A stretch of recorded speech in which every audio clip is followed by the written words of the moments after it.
Hello and welcome to my channel. आज की इस वीडियो में मैं डिस्कस करने वाली हूँ ऐसे राइटिंग से रिलेटेड मोस्ट इम्पॉर्टेंट एमसीक्यूज़। तो हमारा आज का वीडियो हम शुरू करते हैं। This is part 1। Let's see question number 1। A short formal piece of writing dealing with a single subject is called. यहाँ पे आपको 3 ऑप्शन दिए हुए हैं, नरेटिव ऐसे, आर्गुमेंटेटिव ऐसे और ऐसे। A short formal piece of writing dealing with a single subject. तो यहाँ पे जो इसका आंसर है वो होगा ऐसे। ठीक है, ये भी ऐसे के काइंड है, लेकिन हम पर्टिकुलर राइटिंग फॉर्म की बात करें इसलिए हम ये इनके काइंड्स की बात नहीं करेंगे। यहाँ पे आंसर आएगा ऐसे। ऐसे एक फॉर्मल पीस ऑफ राइटिंग है जिसमें एक ही सब्जेक्ट होता है, सिंगल सब्जेक्ट, इसी की डिस्कस किया जाता है। How many main kinds of essays are there. Main kinds की बात करें तो ऐसे के टोटल 4 मेन काइंड्स हैं, जिसमें कि आता है डिस्क्रिप्टिव ऐसे, आर्गुमेंटेटिव ऐसे, नरेटिव ऐसे एंड एक्सपोजिटरी ऐसे। नेक्स्ट क्वेश्चन है विच one is not a type of ऐसे। इनमें से कौन सा ऐसे का एक प्रकार नहीं है। नरेटिव ऐसे, नरेटिव ऐसे ऐसे का एक काइंड है। पर्सनल ऐसे, पर्सनल ऐसे ऐसे का एक काइंड नहीं है। ठीक है, आर्गुमेंटेटिव ऐसे भी एक ऐसे का काइंड है। तो यहाँ आपका आंसर होगा बी। नेक्स्ट है a way of gathering idea about a topic is. जब भी आप कोई भी राइटिंग करते हैं, ठीक है, अगर आपको कोई राइटिंग करनी है, मान लीजिए ऐसे राइटिंग करना है, तो सबसे पहले आपको क्या करना पड़ेगा ऐसे राइटिंग में? आउटलाइनिंग करनी है, ब्रेनस्टॉर्मिंग करनी है या फिर एडिटिंग करनी है। तो देखिए सबसे पहले आपको करनी पड़ेगी ब्रेनस्टॉर्मिंग। अब ब्रेनस्टॉर्मिंग में क्या आता है, आप जो टॉपिक है उसके बारे में सोचेंगे, उसके बारे में इंफॉर्मेशन कहाँ से लें, इंटरनेट का यूज़ करना है, किसी से ग्रुप डिस्कशन करना है, या फिर आप ऐसे ही खुद का दिमाग चलाएंगे, कुछ टेक्स्ट पढ़ेंगे। तो ये जो प्रोसेस है इंफॉर्मेशन कलेक्ट करने की, वो ब्रेनस्टॉर्मिंग में आएगी। नेक्स्ट है how many types of brainstorming आते हैं। ब्रेनस्टॉर्मिंग के कितने टाइप्स हैं? तो देखिए ब्रेनस्टॉर्मिंग के मतलब ये जो डेटा हम कलेक्ट करते हैं, जो लिखने से पहले की जो तैयारी होती है, उसके 3 मेन टाइप्स हैं। जिसमें पहला तो आ जाता है आपका वर्बल, जिसमें कि आप किसी और पर्सन के साथ बातचीत करके उस टॉपिक के बारे में एक्सप्लोर कर रहे हैं या डेटा एक्सचेंज कर रहे हैं या फिर कुछ नया इन्फॉर्मेशन ले रहे हैं। दूसरा आपका आ जाता है नॉमिनल ग्रुप, जिसमें कि आप एक से ज़्यादा लोगों के साथ डिस्कशन करते हैं और इन्फॉर्मेशन कलेक्ट करते हैं। और थर्ड टाइप आ जाता है ब्रेनस्टॉर्मिंग में इलेक्ट्रॉनिक ब्रेनस्टॉर्मिंग। जैसे आजकल की हम किसी भी इंफॉर्मेशन को सर्च करने के लिए क्या करते हैं, इंटरनेट का यूज़ करते हैं, गूगल पे जाते हैं, और भी कई सारी वेबसाइट्स हैं जिनका हम यूज़ करते हैं। तो ये सब हमारी आ जाएंगी इलेक्ट्रॉनिक ब्रेनस्टॉर्मिंग पर। नेक्स्ट है एन ऐसे इज़ ए। ऐसे क्या है? Song with a novel or story? No. Some kind of writing that has organized paragraphs. Some kind of writing that requires research. No. तो देखिए ऐसे एक ऐसी राइटिंग है जिसमें बहुत ही ऑर्गेनाइज्ड वे में पैराग्राफ्स होते हैं, जो कि आपको इन्फॉर्मेशन देते हैं। तो यहाँ ऑप्शन होगा B. Which of the following essays describe a subject. इनमें से कौन सा एक ऐसे का प्रकार है जो कि किसी पर्टिकुलर सब्जेक्ट को डिस्क्राइब करता है? नैरेटिव ऐसे, देखिए नैरेटिव ऐसे सब्जेक्ट डिस्क्राइब नहीं करता, ये नहीं होगा। रिफ्लेक्टिव ऐसे भी सब्जेक्ट डिस्क्राइब नहीं करता, ये भी नहीं होगा। यहाँ पे आपका आंसर होगा एक्सपोजिटरी ऐसे। जो एक्सपोजिटरी ऐसे होते हैं ये पर्टिकुलर किसी सब्जेक्ट को डिस्क्राइब करते हैं। फॉर एग्जाम्पल आपको ऐसे लिखना है ग्लोबल वार्मिंग पे, ठीक है, तो ये पर्टिकुलर ग्लोबल वार्मिंग को डिस्क्राइब करता है। टेररिज्म पे लिखना है, पोल्यूशन पे लिखना है, ये सारे आपके एक्सपोजिटरी ऐसे हो गए जो कि पर्टिकुलर सब्जेक्ट पर क्या दे रहे हैं, इंफॉर्मेशन दे रहे हैं। नेक्स्ट है आपका revising is a step of. Revising क्या है? रिवाइजिंग स्टेप होती है राइटिंग प्रोसेस में, ठीक है। टॉपिक और नैरेटिव से इसका कोई लेना देना नहीं है। Revising is a step of writing process, जिसमें कि लिखने के बाद आप एक बार फिर से जो टेक्स्ट आपने लिखा है उसे रिवाइज़ करते हैं। अगर आपको लगता है कि ये सेंटेंस यहाँ पे अप्रोप्रिएट नहीं है, इसे हटा देना चाहिए, तो वो सेंटेंस को हटा दिया आपने, ठीक है। फिर उसकी जगह आपको लगा कि ये सेंटेंस ज़्यादा सही है या ये वर्ड ज़्यादा ठीक है, तो आपने वो ऐड कर दिया। तो एक तरीके से आप पहले रफली लिखते हैं, रफ़ के बाद जब आप फेयर करते हैं वो आपका ओरिजिनल टेक्स्ट निकल के आता है। तो जैसे भी अगर आप जैसे नोट्स भी बनाते हैं फॉर एग्ज़ाम्पल, ठीक है। तो उसमें क्या करते हैं, पहले रफ कॉपी पर लिखते हैं, उसके बाद उसको फेयर करते हैं। तो रिवाइजिंग में ऐसा सोचिए कि आप रफ से फेयर कर रहे हैं, मतलब आपने जो डेटा जो भी टेक्स्ट लिखा है उसको एक बार फिर से रिवीजन करते हैं, देखते हैं कि उसमें कहीं कोई गलती तो नहीं रहेगी, कोई इन्फॉर्मेशन आपको ऐड करनी है, कुछ हटाना है, तो वो सब आपका रिवाइजिंग में आता है। It's a writing process. Next है the introductory paragraph of an essay requires the topic, thesis and. Introductory paragraph मतलब जो फर्स्ट पैराग्राफ होता है किसी भी ऐसे में, उसे हम इंट्रोडक्टरी पैराग्राफ कहते हैं। तो इसमें क्या क्या इन्फॉर्मेशन होती है, यहाँ पे होती है टॉपिक, थीसिस मतलब मेन आइडिया, जिसके बारे में पूरी बात होने वाली है, जिसके बारे में ऐसे लिखा गया है, ठीक है, उससे रिलेटेड स्टार्टिंग का एक तरीके से उससे रिलेटेड स्टार्टिंग में जो टॉपिक थी मतलब 1 या 2 सेंटेंस ऐसा होगा जो जिसको पढ़कर आपको समझ में आ जाएगा कि अच्छा ये जो ऐसे है ये आगे इस बात को डिस्क्राइब करने वाला है या इस टॉपिक को डिस्क्राइब करने वाला है। तो ये हो गया टॉपिक, थीसिस। अब इसके अलावा जो इंट्रोडक्टरी पैराग्राफ होता है उसमें और क्या आता है, तो इसमें सपोर्टिंग डिटेल्स भी होती है, ठीक है, मेन आइडिया भी होता है। तो यहाँ पे ये दोनों हो जाएंगे। Answer is both. How many steps are there in writing. Essay writing के कितने स्टेप्स होते हैं, तो देखिए ऐसे राइटिंग के 5 स्टेप्स होते हैं। अब 5 स्टेप्स में वो कौन कौन से स्टेप्स आएंगे, देखिए सबसे पहले प्री राइटिंग आएगा कि आपका टॉपिक क्या है, कौन कौन से पॉइंट्स आप इसमें ऐड करना चाहते हैं, ये सब आ जाएगा। देन रिसर्च आएगा, आपने जो भी टॉपिक लिखा है, जो भी पॉइंट्स आपने ऐड किए हैं उनके बारे में आप रिसर्च करेंगे। फिर ड्राफ्टिंग करेंगे, मतलब एक के बाद एक पैराग्राफ लिखेंगे उन पॉइंट्स पर। देन लिखने के बाद आप एक बार जैसे आपने रफ लिख लिया तो रिवाइज़ करेंगे उनको कि कहीं कुछ इन्फॉर्मेशन गलत तो नहीं है या कुछ इन्फॉर्मेशन निकालनी तो नहीं है। रिवाइजिंग के बाद भी आप क्या करेंगे, फिर एडिटिंग करते हैं ऐसेज में। तो एडिटिंग में क्या होता है कि एडिटिंग में आपकी जो पंचुएशन रिलेटेड मिस्टेक्स होती हैं वो चेक की जाती हैं, कहीं कॉमा तो नहीं छूट गया, कहीं फुल स्टॉप तो नहीं छूट गया, कहीं आपको किसी लेटर को कैपिटल में लिखना था, कहीं स्मॉल में लिखना था। तो आप ये समझिए कि जब कोई बुक प्रिंट होती है तो उसके पीछे बहुत मेहनत होती है, राइटिंग में भी बहुत मेहनत होती है। जो भी आप बुक में ऐसे पढ़ रहे हैं तो वो ऐसे ही नहीं लिखे जाते, पहले उनके पीछे बहुत ज़्यादा काम होता है, उसके बाद में जाके वो फाइनल एक आपका जो टेक्स्ट है वो निकल के आता है। तो ये हो गए आपके 5 steps in writing. Next name the step in which one written paragraph for each outline is called. देखिए पहले क्वेश्चन को समझना होगा। यहाँ पे कहा जा रहा है कि 1 written paragraph for each outline. ऐसे में कई सारे पैराग्राफ्स होते हैं और हर पैराग्राफ में कोई ना कोई पॉइंट डिस्कस किया जाता है, एक्सप्लेन किया जाता है। तो जब आप हर पैराग्राफ को एक्सप्लेन करते हैं, ठीक है, उसकी आउटलाइन के अकॉर्डिंग, तो वो जो प्रोसेस है वो क्या कहलाती है, ड्राफ्टिंग, एडिटिंग, रिव्यूइंग।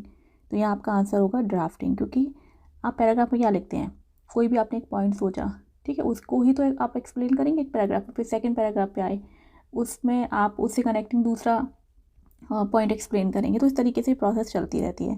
देन फिर आप कंक्लूजन देते हैं। तो इसलिए यहाँ पे आंसर होगा A. Which one is essential for drafting. Drafting में इनमें से क्या इंपॉर्टेंट है, मार्जिन्स और स्पेसेस, इंपॉर्टेंट थिंग्स और नन।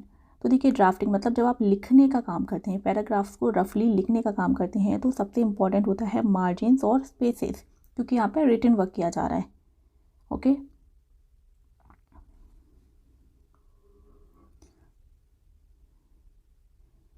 नेक्स्ट, अ गुड ऐसे हैज़ द कैरेक्टरिस्टिक्स एक्सेप्ट। एक अच्छे ऐसे में इनमें से क्या कैरेक्टरिस्टिक नहीं होती। डिग्निफाइड होता है ऐसे स्टाइल में, ये करेक्ट है। ब्रेविटी मतलब कम शब्दों में क्लियरली अपना जो मैसेज है वो एक्सप्लेन कर देना, ठीक है, ये भी होता है। फेकनेस नहीं होती ऐसे में, तो ये आंसर होगा C. Name the step of essay writing in which writer take out unnecessary details और sentence, move sentence, add words. देखिए ऐसे लिखने की वो कौन सी प्रोसेस है जिसमें राइटर क्या करते हैं कि अननेसेसरी जो डिटेल्स हैं या जो अननेसेसरी सेंटेंस हैं उनको निकाल देते हैं। सेंटेंस उनको लग रहा है कि ये जो सेंटेंस मैंने फर्स्ट नंबर पे लिखा है इसको मुझे थर्ड नंबर पे लिखना चाहिए, तो सेंटेंस को मूव भी कर सकते हैं इधर से उधर। और कुछ वर्ड्स अगर उनको लगता है कि ऐड किए जाने तो ऐड भी कर सकते हैं। तो ये जो प्रोसेस है ये क्या कहलाती है? Editing, revising, drafting. ये प्रोसेस कहलाती है रिवाइजिंग, क्योंकि ड्राफ्टिंग में तो क्या करते हैं राइटर, रफली जो आइडियाज़ हैं उनको लिख लेते हैं, उसके बाद फिर उसको रिव्यू करते हैं, रिवाइज करते हैं कि कुछ निकालना या कुछ ऐड करना तो नहीं है। तो ड्राफ्टिंग के बाद की जो प्रोसेस है वो रिवाइजिंग कहलाती है, जिसमें कि ये सारे स्टेप्स आते हैं।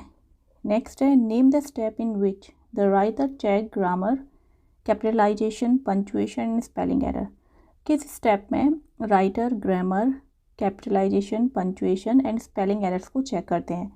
Drafting, editing, revising. तो यहाँ आपका करेक्ट आंसर होगा एडिटिंग। एडिटिंग में ये सारी चीज़ें चेक की जाती हैं। नेक्स्ट है विच ऑफ द फॉलोइंग ऐसे टेल्स अ स्टोरी। किस प्रकार का ऐसे आपको एक स्टोरी बताता है? आर्ग्यूमेंटेटिव ऐसे, नरेटिव ऐसे या डिस्क्रिप्टिव ऐसे। तो देखिए यहाँ पे आपका आंसर होगा नरेटिव ऐसे। नरेटिव ऐसे में कोई हिस्टोरिकल इवेंट है उसके बारे में बताया जा सकता है, या फिर किसी की बायोग्राफी को भी बताया जा सकता है। तो ये क्वालिटी होती है नरेटिव ऐसे की।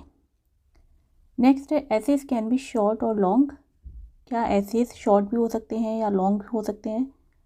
ट्रू, फॉल्स और नन। तो देखिए ये स्टेटमेंट जो है ये ट्रू है। एसेस जो हैं according to topic and according to the requirement short long दोनों हो सकते हैं। What is a mean of controlling idea. Controlling idea क्या होता है ऐसे में? Explain what the writer will talk about the topic, what comes in writer's mind while reading the essay, none. तो देखिए जो कंट्रोलिंग आइडिया होता है वो होता है explain what the writer will talk about the topic. Controlling idea वो idea होता है जो कि ये एक्सप्लेन करता है कि राइटर किस टॉपिक के बारे में बात करने वाले हैं। नेक्स्ट है how many things are necessary in drafting. Drafting में कौन कौन सी चीज़ें, कितनी चीज़ें हैं जो कि आवश्यक होती हैं? ड्राफ्टिंग में 4 थिंग्स रिक्वायर्ड होती हैं।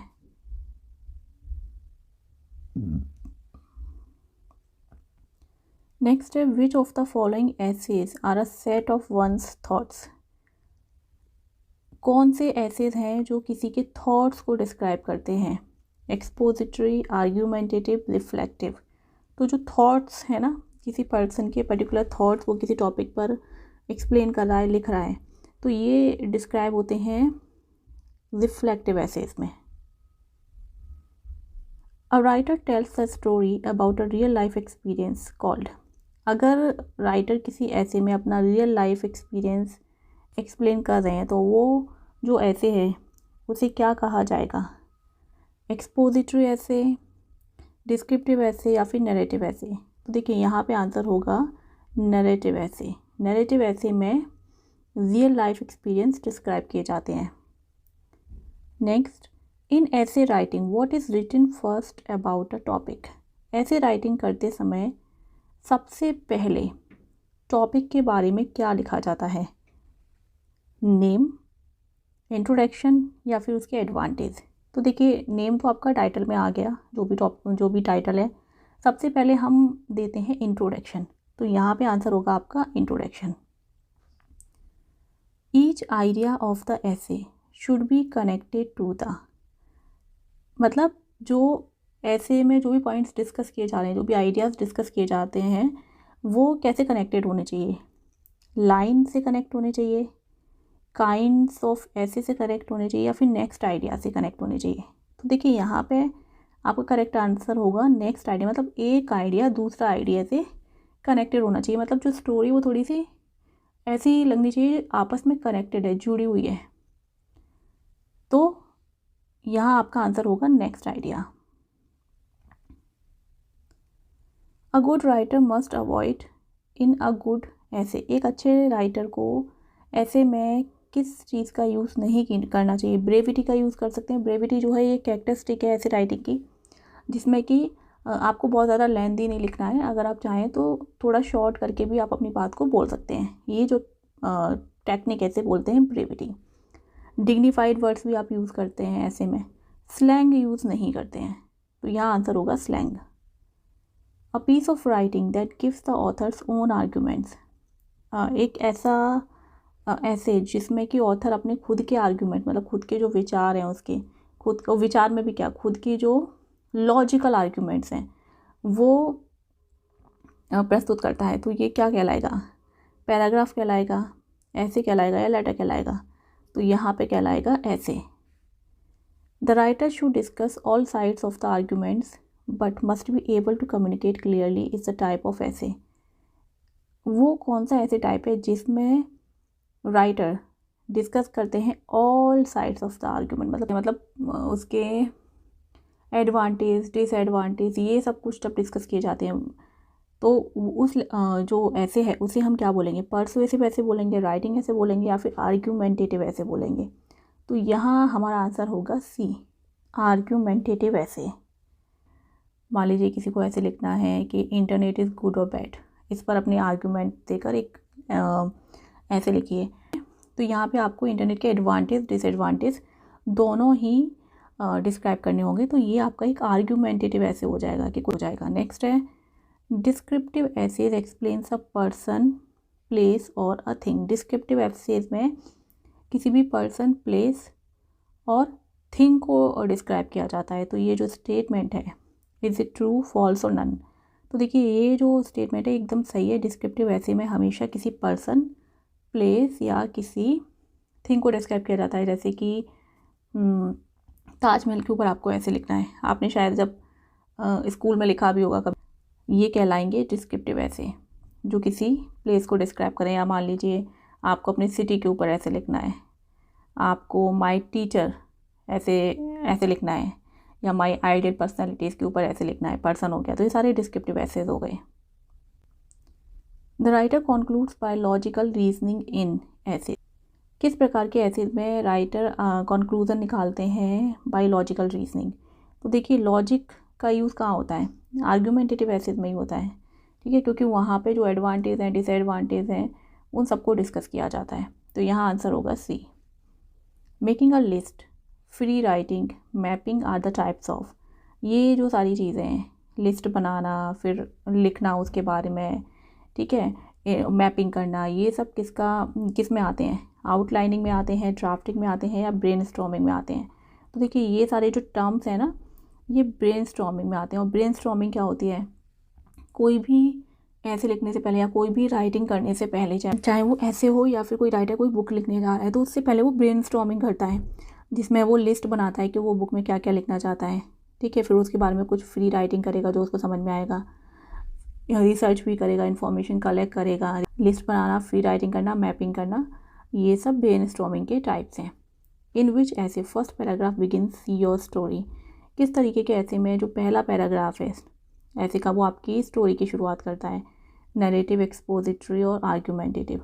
तो यहाँ पे आंसर होगा आपका नरेटिव ऐसे, ठीक है, क्योंकि नरेटिव ऐसे जो है वो जनरली किसी स्टोरी को डिस्क्राइब करते हैं। फॉर एग्जांपल अगर आपको टॉपिक दे दिया जाए कि आपकी जो अब तक की बेस्ट मोटिवेशनल जो एक्सपीरियंस रहा है उसको डिस्क्राइब करिए, या फिर आपकी लाइफ का जो टर्निंग पॉइंट रहा है उसको डिस्क्राइब करिए in the form of an essay, तो यहाँ पे आप एक स्टोरी डिस्क्राइब करेंगे, ठीक। तो इसलिए ये इस तरीके के जो ऐसेज होते हैं ये नरेटिव ऐसेज कहलाते हैं। What is specially important in narrative ऐसे। नरेटिव ऐसे में सबसे ज़्यादा इम्पॉर्टेंट क्या होता है, तो नरेटिव ऐसे में जो सबसे ज़्यादा इम्पॉर्टेंट है वो है हुक। अब ये हुक क्या है इसे समझिए। देखिए हुक जो है ये बोलते हैं हम किसी भी ओपनिंग सेंटेंस को, मतलब स्टार्टिंग के ओपनिंग सेंटेंस ऐसा हो कि जिसे पढ़कर रीडर जो है वो आगे उस पूरे टेक्स्ट को पढ़ना चाहे, ठीक है, मतलब एक उलझाने वाला कोई इंटरेस्टिंग सा हुक, इंटरेस्टिंग सा सेंटेंस जिसकी वजह से आप उस पूरे टेक्स्ट को पढ़ना चाहें, उसे हम बोलेंगे हुक। तो नैरेटिव ऐसे में हुक होना बहुत ज़रूरी है। नेक्स्ट है the introduction of a narrative essay should have a study at narrative essay, the narrative hook, hook और थीसिस। नैरेटिव ऐसे के इंट्रोडक्शन में क्या होना चाहिए, नैरेटिव ऐसे के इंट्रोडक्शन में होना चाहिए हुक होना चाहिए। हुक जो मैंने आपको बताया है कि स्टार्टिंग का सेंटेंस ऐसा होना चाहिए जिसको पढ़ने के बाद रीडर्स उसमें इंटरेस्टेड हों। और थीसिस, थीसिस का मीन क्या है कि वो क्या डिफ़ाइन करने वाला है आगे, मतलब किस चीज़ को डिफाइन करने वाला है, ये भी जो है स्टार्टिंग में क्लियर हो जाना चाहिए। तो ये आपका कहलाएगा hook and thesis. In most types of essays the thesis states the of essay. देखिए थीसिस जो है ये क्या बताती है, मेन आइडिया बताती है ऐसे का, सेंट्रल पॉइंट बताती है, या फिर ऑर्गेनाइजेशन बताती है। तो थीसिस से हमें पता चलता है मेन आइडिया ऑफ द ऐसे। नेक्स्ट है इन narrative essay the thesis introduce the that begins in the first paragraph of. Narrative ऐसे में जो थीसिस है ये क्या इंट्रोड्यूस करती है, that begins in the first paragraph of. तो यहाँ पे ये इंट्रोड्यूस करती है एक्शन को, ठीक है, जो स्टोरी है उसको इंट्रोड्यूस करती है। The body of your narrative ऐसे कंटेन्स मोस्ट ऑफ। बॉडी जो होती है नैरेटिव ऐसे की उसमें क्या रहता है, टाइम ऑर्डर रहेगा, प्लॉट एंड सपोर्टिंग इन्फॉर्मेशन रहेगी, या फिर कैरेक्टर्स रहेंगे। तो यहाँ पे आपका आंसर होगा B, plot and supporting information. Chronological और time order is one of the features of. Chronological और टाइम ऑर्डर ये किसका फीचर है, किस टाइप के ऐसे का फीचर है, तो ये है नैरेटिव ऐसे का फीचर। क्योंकि नैरेटिव ऐसे में क्या है, स्टोरी एक्सप्लेन की जा रही है तो उसका टाइम जो है क्रोनोलॉजी मतलब क्रमबद्ध तरीके से किसके बाद क्या हुआ, ये सारी चीज़ें आ जाएंगी, इसलिए यहाँ पे आंसर आपका नैरेटिव ऐसे होगा। कॉन्क्लूडिंग सेंटेंस इन नैरेटिव ऐसे delivers the of the story. Concluding sentence जो है नैरेटिव ऐसेज में ये क्या बताता है, हुक बताता है, मोरल बताता है, या फिर नन। तो यहाँ आंसर आएगा मोरल। जो स्टोरी का मोरल है वो कॉन्क्लूडिंग सेंटेंस में पता चलता है। In which type of essay, narrative essay की बात हो रही है। A type of writing that has organised paragraphs. कोई भी ऐसी टाइप ऑफ राइटिंग जिसमें पैराग्राफ में किसी चीज़ को एक्सप्लेन किया जा रहा है वो क्या है, नोटिस है। नोटिस में तो 50 वर्ड्स होते हैं बस, सॉन्ग है, या फिर ऐसे है। तो यहाँ पे आंसर होगा essay. The introductory paragraph of an essay requires. Essay का जो इंट्रोडक्टरी पैराग्राफ होता है उसमें क्या रिक्वायर्ड होता है, the topic, thesis and main idea, the topic, thesis and supporting details, reason for the ऐसे, टॉपिक एंड थीसिस। तो यहाँ पे सबसे इम्पॉर्टेंट है इंट्रोडक्टरी जो पैराग्राफ है, इसमें जो रिक्वायरमेंट है वो होती है टॉपिक की, थीसिस की और मेन आइडिया की। ये सारी चीज़ें के बारे में जो फर्स्ट पैराग्राफ है वो लिखा जाता है। क्योंकि टॉपिक क्या है उससे स्टार्टिंग की जाती है। थीसिस मतलब थीसिस से मतलब देखिए वो सेंटेंस जो कि एक समरी के रूप में शॉर्ट में जो रीडर्स हैं उनको ये इंट्रोड्यूस कर दे कि आगे जो ये ऐसे है वो इस पॉइंट को डिस्कस करने वाला है, ठीक है। तो ये सब थोड़े से मिले जो रही है, मेन आइडिया जो पर्टिकुलर पॉइंट वो डिस्कस कर रहे हैं वो हो गया, ठीक है। थोड़ी सी इन्फॉर्मेशन मिलती है हमें मेन आइडिया के बारे में, ये जो थीसिस सेंटेंस होता है इससे। नेक्स्ट है essays are easier to write because you can put your opinion, flexible because you can use a narrative style और स्ट्रक्चर पैराग्राफ्स बोथ। तो यहाँ पे आंसर होगा आपका बोथ। एसेज क्या है, ईजी होते हैं राइट करना क्योंकि एसेज में आपको अपनी ओपिनियन देनी है, ठीक है। और दूसरा ये फ्लेक्सिबल भी होते हैं क्योंकि इसमें आप नैरेटिव स्टाइल को यूज़ कर सकते हैं, पैराग्राफ से यूज़ कर सकते हैं लिखने में। व्हेन यू राइट ऐसे the main idea paragraphs include the thesis to remind the reader, include supportive details with examples and specific details, use opinion to show why your thesis is right।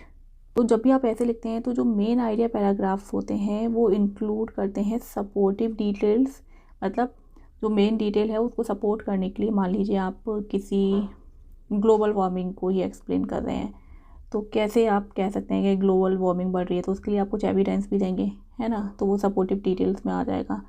जो भी examples दे रहे हैं, ये जितनी भी चीज़ें हैं सपोर्टिव डिटेल्स, एग्जांपल्स और स्पेसिफिक डिटेल्स, ये आपको किस में लिखना है, मेन आइडिया जो पैराग्राफ्स लिखेंगे आप इंट्रोडक्शन के बाद, जो आपका मेन आइडिया स्टार्ट होगा। इंट्रोडक्शन में तो केवल इंट्रोडक्शन देंगे, फिर जो आप डिस्क्राइब करना स्टार्ट करेंगे उस टॉपिक को, वो जो पैराग्राफ्स होंगे वो मेन आइडिया पैराग्राफ्स कहलाएंगे, तो उनमें ये सब चीज़ें लिखी जाएंगी। द कंक्लूजन ऑफ एन ऐसे शुड, अब जो कंक्लूजन है ऐसे का वो कैसा होना चाहिए, include last minute ideas and thoughts for the future, have a restatement of the thesis and thoughts for the future, be a recap of the whole essay. तो जो कंक्लूजन है वो क्या होना चाहिए, रीस्टेटमेंट होना चाहिए thesis and thoughts for the future. मतलब थीसिस मैंने आपको बताया था कि वो सेंटेंस जो रीडर्स को ये बता देता है कि शॉर्ट में कि ऐसे में ये टॉपिक डिस्क्राइब होने वाला है, मेन आइडिया ये है, ठीक है।